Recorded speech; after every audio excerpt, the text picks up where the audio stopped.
dos puntos de vista, ¿no? Primero, la productividad que trae un tren, sobre todo moviendo carga. O sea, el tren es amigable ambientalmente, el tren es más económico, es una vía mucho más segura. El tren es, además, la enorme ventaja es que no es contaminante y la movilidad cuesta menos y va mucho más rápido. Entonces, si nosotros queremos desarrollar, por ejemplo, la región occidental,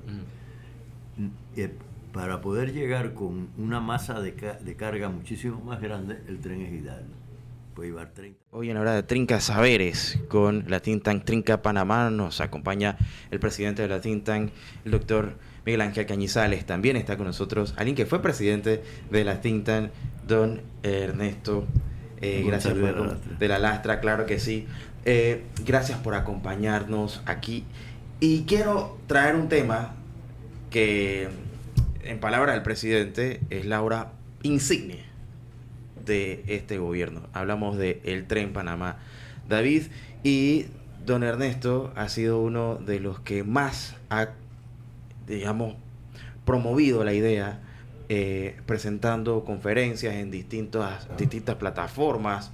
Recientemente tuvo una muy exitosa con Secombro. También hoy, aquí, bien fresquita, estuvo hablando un poco acerca de este tema, ¿no? Que a muchos nos llena de un poco de ilusión porque se ha tomado como digamos, esa punta de lanza para, de cierto modo, contribuir a esa reactivación económica. Hablemos primero, de su viabilidad y segundo, qué tanto nos beneficia en realidad. Bueno, tenemos que verlo desde dos puntos de vista, ¿no? Primero, la productividad que trae un tren, sobre todo moviendo carga. O sea, el tren es amigable ambientalmente, el tren es más económico, es una vía mucho más segura, ¿no? El tren es, además, la enorme ventaja es que no es contaminante, ¿no? Y la movilidad cuesta menos y va mucho más rápido. Entonces, si nosotros queremos desarrollar, por ejemplo, la región occidental, para poder llegar con una masa de carga muchísimo más grande, el tren es ideal. Puede llevar 30, 40 contenedores y llegar en 3 horas y media desde la frontera hasta la región interoceánica. Entonces es una actividad de conectividad que va a ayudar muchísimo al desarrollo económico del resto del país. Porque usted tiene que en la región interoceánica se produce el 85% del Producto Interno Bruto. El 10%, el 15% restante es para 10 provincias y 5 comarcas indígenas. Por eso es que el país está considerado como el más desigual de toda América, y es que simplemente la posición geográfica no es nada más la región interoceánica, es todo el país y no lo estamos aprovechando. El tren sería el comienzo de una apertura donde todos los pueblos del resto del país podrían integrarse, la producción podría integrarse, donde se pone una estación, generalmente las ciudades se hacen más grandes, hay mayor interés de la movilidad humana para instalarse fuera del área de la región interoceánica. El fenómeno del último censo pone en evidencia que todos los pueblos del interior han disminuido sus habitantes. Todos se han venido para la región interoceánica. Entonces han abandonado campos, han abandonado posibilidades de hacer otro tipo de actividad, y el tren efectivamente tendría un impacto en volver a crear productividad en el interior del país, porque el tren abre mercados. ¿No? Un producto en un punto, ¿no?, vale tanto, y cuando llega al lugar de consumo puede valer el doble, lo cual beneficia al productor. Esas son los puntos así básicos. El tema es un poquito más complejo, ¿no? Sin duda, y estamos hablando de Panamá tiene historial ferroviario desde 1849. Incluso antes del canal ya había focos de desarrollo producto del tren. En ese sentido, ¿qué ha pasado en estos casi 200 años en donde se han buscado otras alternativas y pareciera que volvemos a retomar la idea? Pero ¿cómo se ve, cómo ve la sociedad en este contexto, entendiendo la posición estratégica que tenemos para sacar provecho a un tema tan prioritario como el tren, doctor Cañizales? Sí, mire, el concepto del tren tiene una larga historia y un corto pasado, porque eso viene de Belisario Porras, cuando lo propuso y lo ejecutó, una primera fase, Carlos Ernesto era desde Chiriquí. Precisamente 114 años después, estamos iniciando nuevamente con una discusión, pero diferente. ¿Por qué diferente? Porque el concepto del tren de Chiriquí a Panamá hay que verlo con el punto de vista con la integración logística del canal de Panamá. No se puede ver de manera aislada. El tema de Panamá ha sido que hemos visto la logística de manera cementada, de manera aislada. No la hemos visto holísticamente o integralmente. Entonces, cuando hablamos de multimodal, estamos hablando de vía aérea, vía terrestre, vía marítima. Panamá tiene conexiones a nivel internacional, muchas conexiones. Por ejemplo, vía aérea tenemos alrededor de unas 85 conexiones. Vía terrestre solamente tenemos una oficialmente con Costa Rica. Y vía marítima tenemos alrededor de 1.700 conexiones marítimas. Por eso que en Panamá nosotros iniciamos hace muchos años los estudios para una maestría en su momento cuando éramos rector, sobre encontrarlo con logística internacional, precisamente porque Panamá tiene su posición geográfica privilegiada. No se trata de un tren de pasajeros solamente, no se trata de verlo como un tren de carga. Hay que verlo integralmente, hay que verlo cómo desarrolla la logística de todos los pueblos donde pasa ese tren. De hecho, la historia lo ha demostrado. Hay antecedentes históricos y evidencia científica que demuestran que el tren contamina menos CO2 que el transporte. Uh-huh. Entonces eso ayuda, descongestiona las vías también, y ayudaría también a un problema cuando hay cierre de calles que se paraliza y hasta se pierde mercancía, que ese es un problema que tenemos en Panamá. Entonces el tren hay que verlo con una visión mucho más amplia, como lo acaba de exponer Carlos Ernesto en una presentación de Trinca, que es un lleno total, donde 3 horas la gente le estaban preguntando y y teníamos que irnos a esta entrevista. Y creemos que además de eso desarrolle, ustedes se imaginan Chiriquí, que es uno donde están los productores más fuertes, tengan un lugar donde puedan transportar su mercancía de una manera más rápida. No es solamente para Panamá, hay que tener una visión internacionalista, claro, internacional. Lo que podamos vender y ofrecer al mundo, toda la producción de Chiriquí, donde queda aquí en Panamá.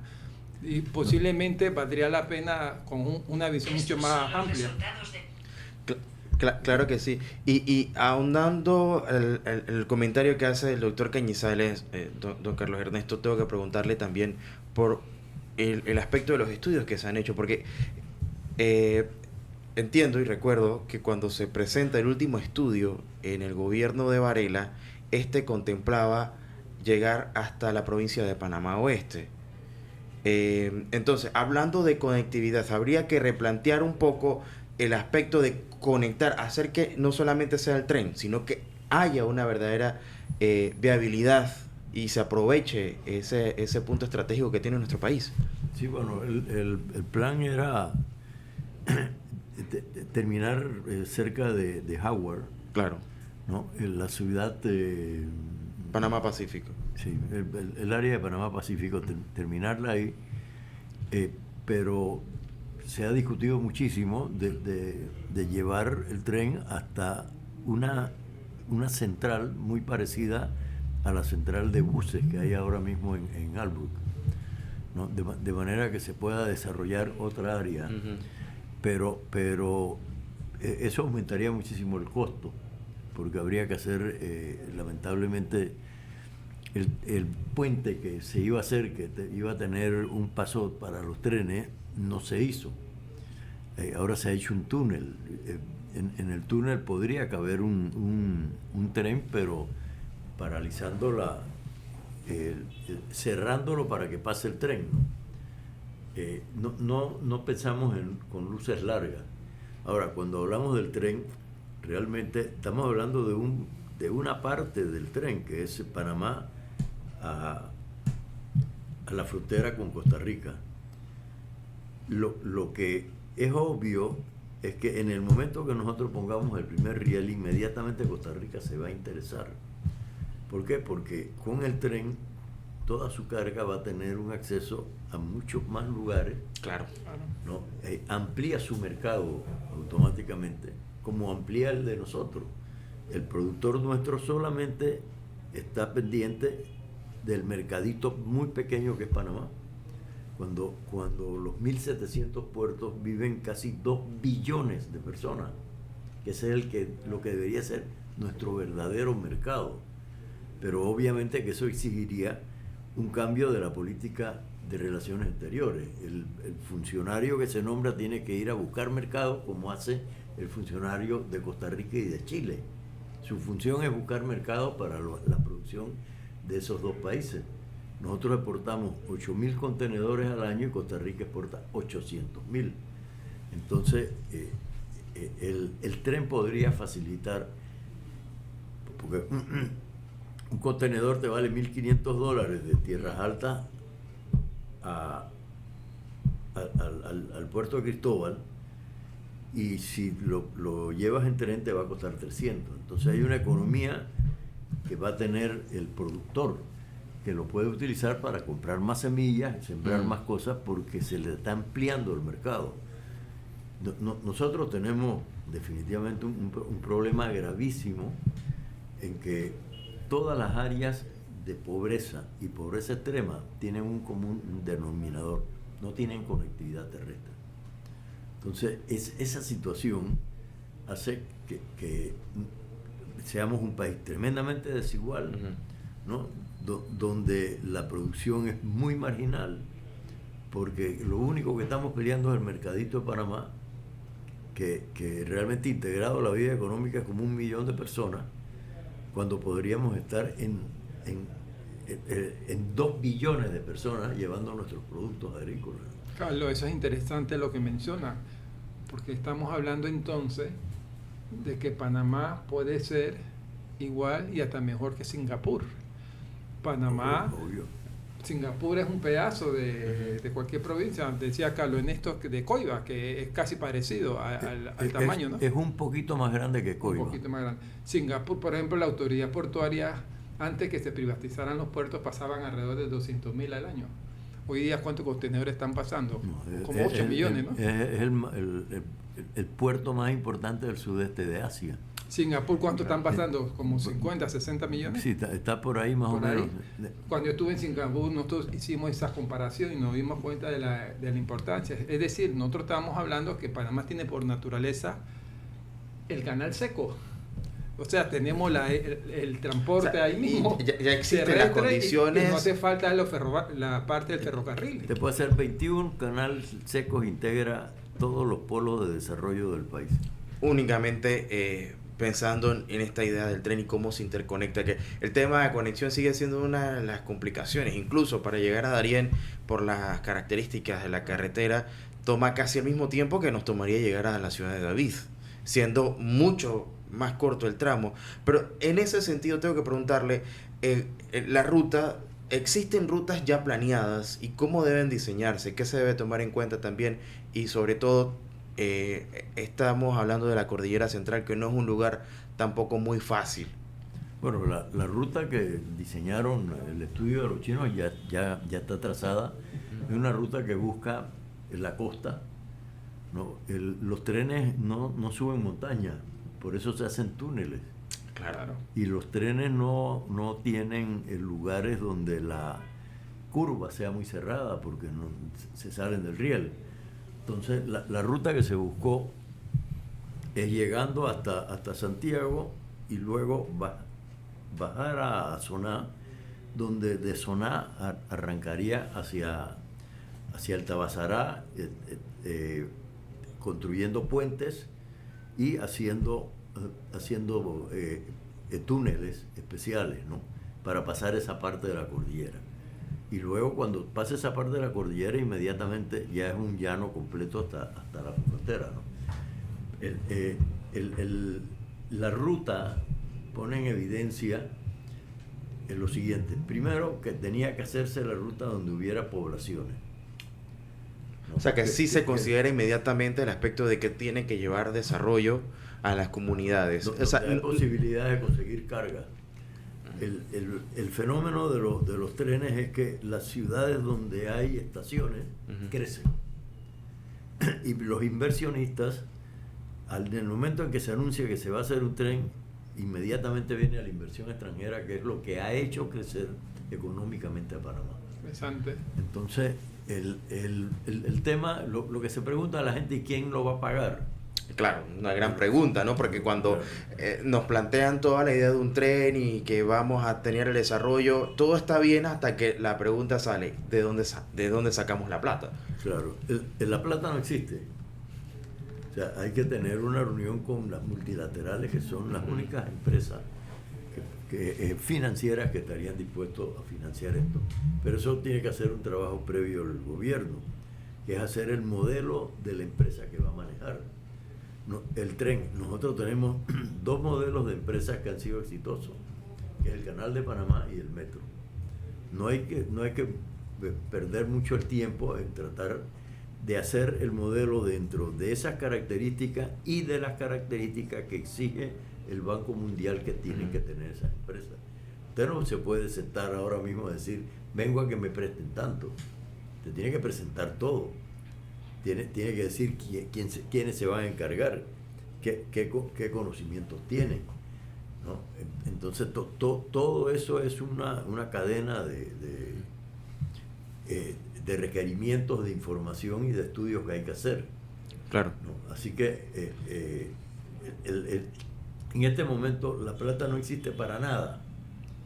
Y si la conseguimos es para dársela a una empresa que va a hacer una obra de infraestructura que va a ser favorable para el país. Y genera empleo. Y genera empleo, ¿no?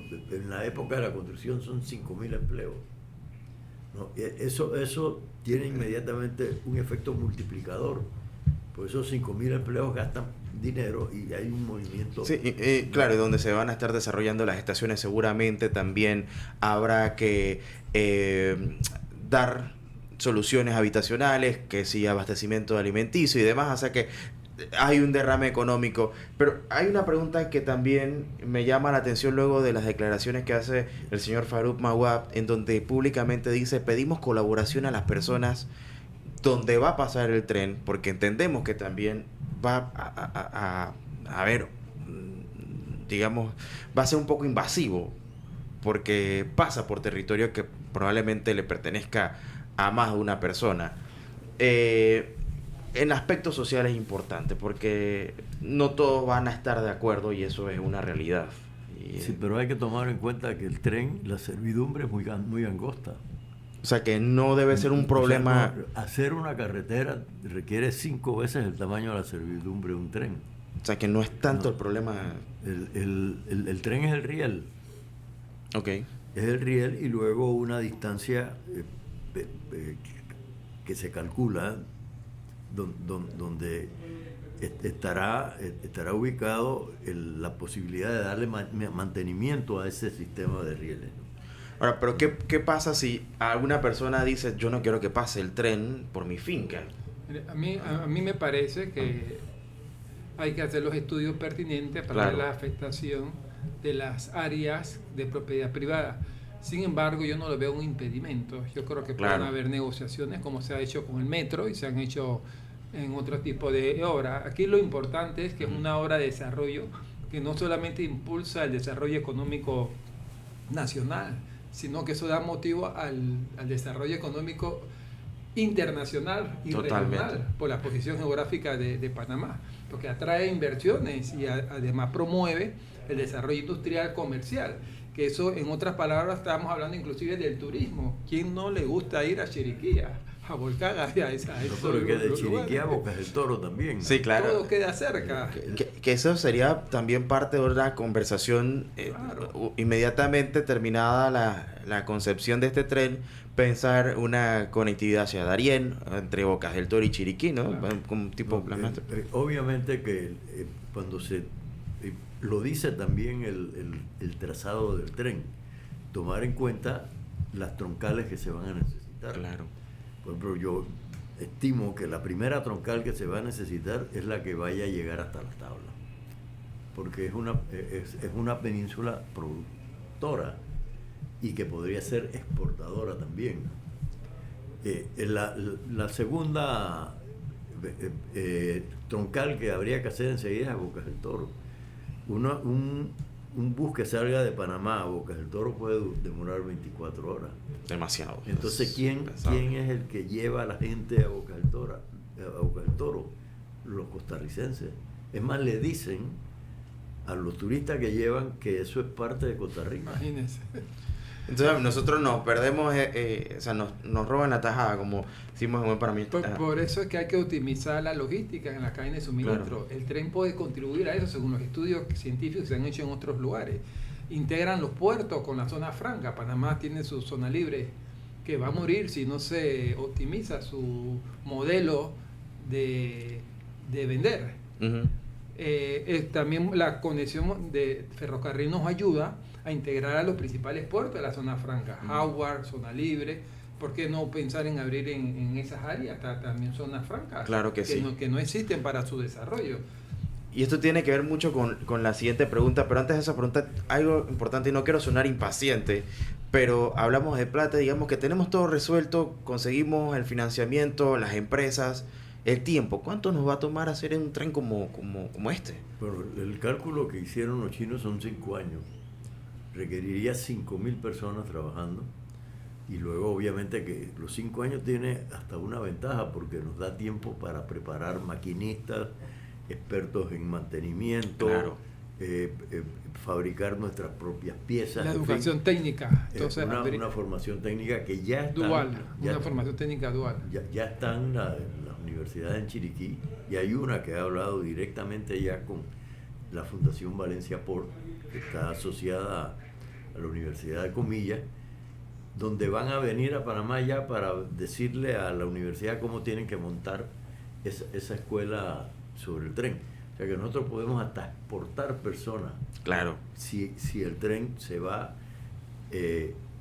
entra a todo lo que es Centroamérica, porque no hay que olvidar que nosotros tenemos tratados de común acuerdo con toda Centroamérica para promover efectivamente el comercio interregional, y lo mismo nos puede pasar con Sudamérica. Claro.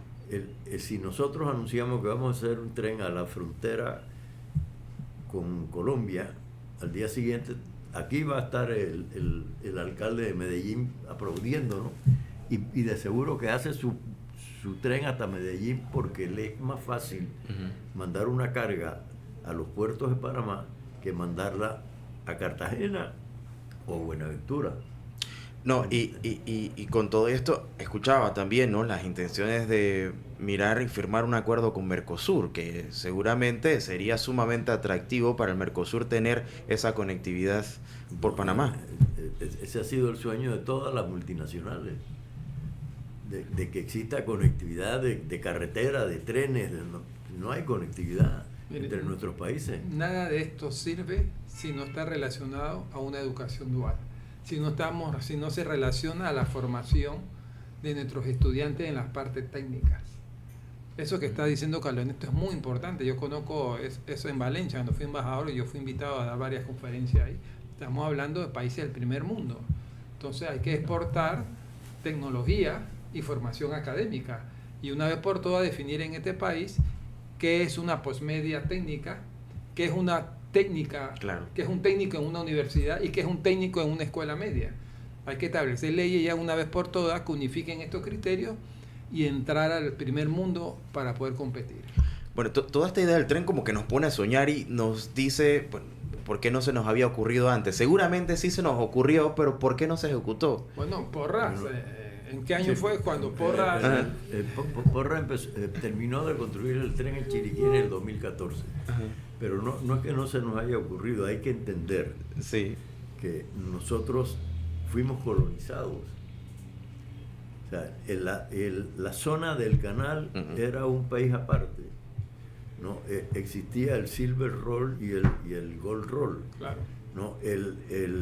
Nosotros éramos ciudadanos de segunda clase y no había en posiciones de dirección y de mando panameño, ¿no? Entonces, cuando los norteamericanos empiezan la construcción del canal, se apropian de los dos puertos terminales, que era Cristóbal y La Boca, que se convirtió después en Balboa. Pero dejamos de salir al mar, ¿no? Entonces a partir de ese momento estábamos de espaldas al mar, porque encima de eso, puertos multipropósitos en los 3.000 kilómetros de costa que tenemos no existen. O sea, Centroamérica tiene 49 puertos multipropósitos, nosotros tenemos ninguno. Y no podemos pensar que los puertos que están en el canal son nuestros puertos. Son concesiones extranjeras que manejan en un 99.9 el transbordo. O sea, que manejan carga internacional, no carga panameña. Entonces, nosotros simplemente somos observadores de la región interoceánica y no entendemos que todo el país es la región interoceánica, porque somos una cintura muy delgada del Istmo de Panamá, que en cualquier lado tú puedes hacer carretera de mar a mar y hacer dos puertos. O sea, es un cambio de mentalidad, lo que hace falta, porque efectivamente, si miramos la geografía, cualquier persona pensaría, bueno, este país debe estar súper conectado. La realidad es que no es así. No es así. ¿Cómo ve usted, un hombre que fue 3 veces presidente de la República, crea el primer tren para ese sector, Belisario Porras? Sí. Eso tiene un significado, un hombre conocedor de la materia. Por eso es importante entender que el Producto Interno Bruto se concentra en la capital, un 85% del PIB se concentra. Claro. Y el tren permitiría posiblemente desarrollar otras cosas alrededor de esto y mejorar la calidad de vida de los ciudadanos, pero para eso hay que planificar. Claro, sí, me queda un minuto, pero hablaban de Singapur. Singapur es un ejemplo para, digamos, la sociedad actual de cómo se sale de la pobreza a través de este tipo de iniciativas. Panamá podría apalancarse un poco con el tren buscando los objetivos que ha logrado alcanzar Singapur. Bueno, yo viví en Singapur, ¿no? Y Singapur, cuando yo viví, tenía 3 años de haberse separado de la Federación Malaya y era el país más pobre que yo había conocido, ¿no? Pero la visión de 4 graduados en Cambridge, que llegaron de abogado, Lee Kuan Yew principalmente, la visión era aprovechar la circunstancia de estar cerca del estrecho de Malaca para convertir el puerto que le habían entregado los ingleses en el puerto más importante del sudeste de Asia. Y lo logró. Pero su mentalidad era que no era un puerto para Singapur, era un puerto para el mundo. Y hoy por hoy tienen puertos alrededor. En Panamá Singapore Port Authority tiene un puerto en el canal de Panamá, ¿no?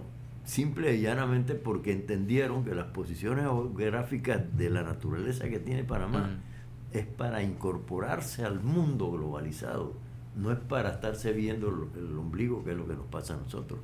Bueno, aparte de lo que usted también ha conversado y ha comentado más de una vez, ¿no? Tenemos que desarrollar esa visión global para poder sacarle provecho a nuestra posición geográfica. Con lo que usted pregunta respecto a Singapur, yo tuve la oportunidad de ir 3 veces y una vez le pregunté en las reuniones al ministro de Educación cómo han hecho para lograr en la prueba PISA todo ese nivel. Me dijo 3 cosas importantes.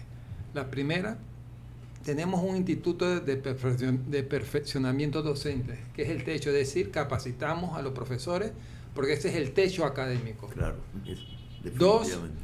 2, me dijo que ellos fortalecieron todas las STEM, las asignaturas básicas que se requieren para hacer análisis, como son las matemáticas, el arte, etcétera. Y 3, que el prestigio que tiene un profesor, un docente, es el máximo nivel y está entre los mejores pagados. Es decir, que no ponen en duda ni en juego la dignidad de un docente, se le respeta y se le valora. Tanto es así que en su moneda de papel, no es como nosotros que ponemos personas que no han sido docentes, allá ponen gente a otro nivel. Eso significa que ponderan la educación y la educación está entre las primeras prioridades del país. También que están abiertos al talento extranjero. También, Mis que así dos empezaron. hijos mayores estudiaron en la escuela en Singapur. Claro, fue un año y sencillo, ¿no? Pero la formación era muy rígida. Hasta los sábados de la mañana tenían que ir, pero tenían profesores de todos lados del mundo, sí. lo cual permitía ampliar el rango de conocimiento. A mí me nació un hijo en Singapur, mi tercer hijo, y la verdad es que el servicio médico, todo era absolutamente de primera, ¿no? El esfuerzo de Singapur de salir de la pobreza para integrarse al mundo. Hoy es el país posiblemente más rico del mundo, con 4 millones de habitantes y en una isla que tiene, como acabo de decir, un poquito más de tamaño que la isla de Coiba. Entonces, el tamaño no es lo que hace, sino la capacidad y conocimiento. Ellos, por ejemplo, en este momento andan buscando niños que sean extraordinarios en su concepción académica y todo eso. Le dan una beca de por vida, se los traen y es la riqueza más grande es la intelectualidad del singapureño. Bueno, tú lo viviste cuando fuiste allá, ¿no? Y yo me quedo con eso, la riqueza más grande al final termina siendo su gente. Esa posición que tenemos nosotros que no se ha aprovechado al máximo que pudiéramos hacerlo, una educación de primer nivel una educación exponencial, una educación exponencial efectivamente, y con esa visión global que nos permita ser un país de primer mundo. Para poder ser un país de primer mundo debemos tener una visión global. Todo el mundo pensaba que Panamá lo iba a hacer hasta que los políticos han hecho una barbaridad. Claro que sí, y no hemos hablado del nuevo gobierno, pero pienso que las discusiones deben ser en torno a lo que esperamos ser, independientemente de quién esté en gobierno. Esperemos que le deseamos lo mejor al gobierno entrante. Gracias a don Carlos Ernesto de la Lastra, gracias al doctor Miguel Ángel Cañizales por acompañar. Muy interesante la conversa, no nos alcanza el tiempo, tienen que volver, tienen que, para seguir dando seguimiento a estos temas sumamente interesantes. Nosotros nos vamos a un cambio comercial y en breve regresamos con más de Relax.